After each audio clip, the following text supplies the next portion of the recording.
Akkam nagaa jirtu hordoftoota chaanaalii Dr. Namoonaa Boonsoo fayyaa jirtu akkam nagaa keessani hadhamoo mata duree biraa waa'ee talaallii dhukkuba koronaa irraa fi koronaa addunyaa irratti maal fakkaata waan jedhu tokko isinii dhiyeessuu barbaade.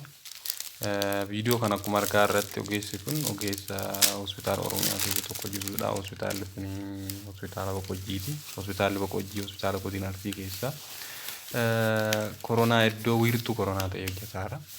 Kanaaf ogeessi kun gaafa uffatu hangam akka cinqii qabu jecha uffatanii uffata saniin dhaabachuun baay'ee akka malee kan nama cinquudha. Ammoo wanni uffatu waan tokko dubbachuuf hin danda'u keessa seenu yoo seenillee baay'ee sa'a dheeraa tursiisu baay'ee kan nama rakkisuudha jechaadha.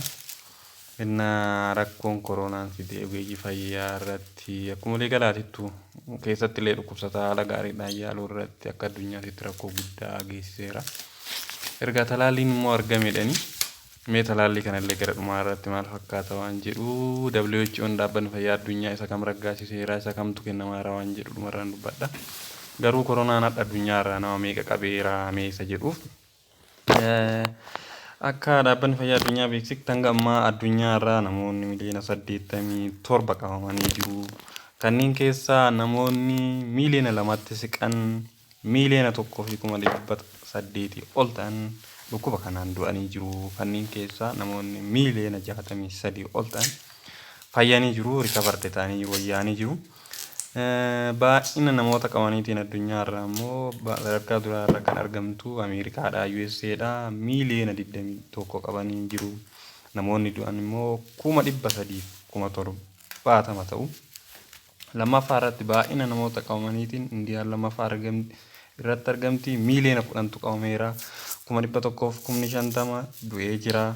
Biraazil sadaffaa irratti miliyoona 7 qabamaniiranii 199 du'anii jiranii. Ruushiyaanis miliyoona 3 qabameera nama 600 du'eera. Faransi miliyoona 2,66 kan du'an. Yuunaayitid Kingdom miliyoona 2.2 kan qabaman gara 78 kan du'ani. Walumaa galatti biyyoota baay'ee irratti lakkoofsa guddaadha jechaadha kan dhumani. Akka Afrikaatitti yoo kaafne immoo biyyoota Afrikaa keessaa baay'ina namaa kan qabamee fi namni du'e tokkoffaa Saawuz Afrikaadha. Saawuz Afrikaa nama miliyoona 1,100 wayii namni qabamee jiru. Kana keessaa namni du'e gara 31,000ti Saawuz Afrikaa kibbaa. Lammaffaa irratti kan argamtu baay'ina nama qabameetiin Tuniziyaadha 149 garuu namni du'e 5,000. Ijipt baay'ina namaatiin sadaffaarra argamti 145 garuu baay'ina nama du'eetiin lammaffaarra argamti 7,900. Itoophiyaan arfaffaarra argamti 126 namni qabame namni du'e 1,950. Liibiyaan shanaffaarratti 1,100 namni du'e 5,000 achirraan akkasuma jedhee itti fufaadha. Egaa biyyoota Afrikaa keessaa akka gadaanaatitti kan galmeessan biyyi tokko waan hundallee tokko ilaaluu baadhee Eertiraa laaleen ture. Hanga ammaatitti nama 1,445 qabame nama 2 qofa du'e jettee galmeessite.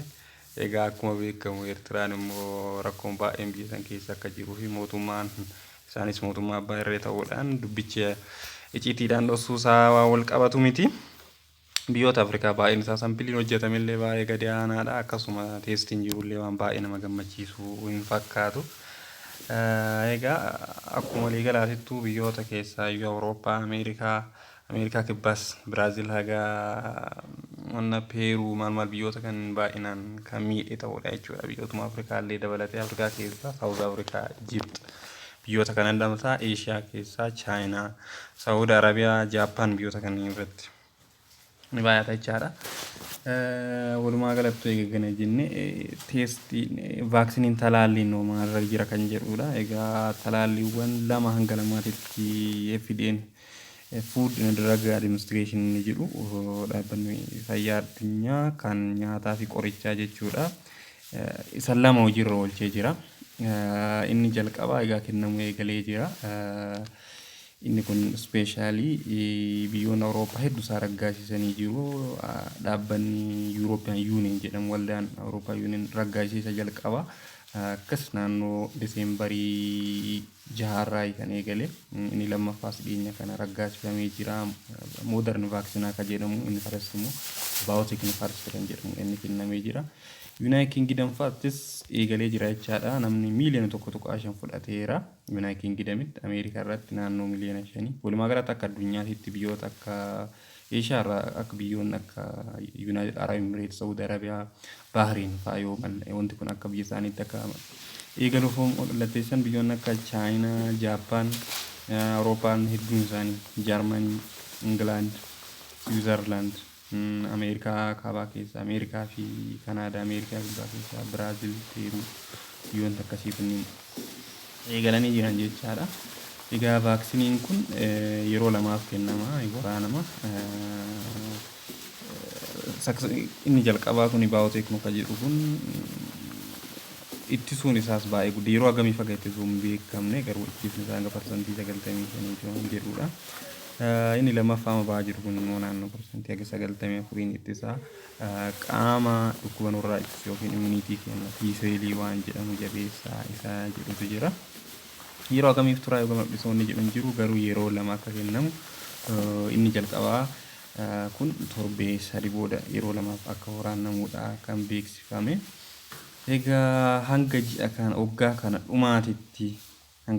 dhumaatitti biyyoota addunyaa hunda isaanii irraa karaa dhaabbata talaallii biyyoota isaaniitiin akka walgeeffamuudha kan jedhani. Egaa dhaabbanni fayyaa addunyaa akka beeksisetti tartiibaan yeroodhaan akka waliin gahuudha kan inni beeksisaa jiru. Jalqaba irratti ogeeyyii fayyaadhaaf achirraan taasisee namoota dhukkuba garaagaraa qaban namoota umriin buuleeyyii ta'an akka kennuudha.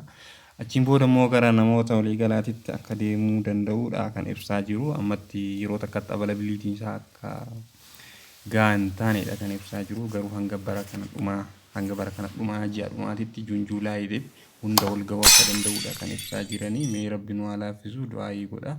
Egaa isin illee of eeggannoo irraanfatinaa jabaadhaa fayyaa nuu ta'a isiniin jedha.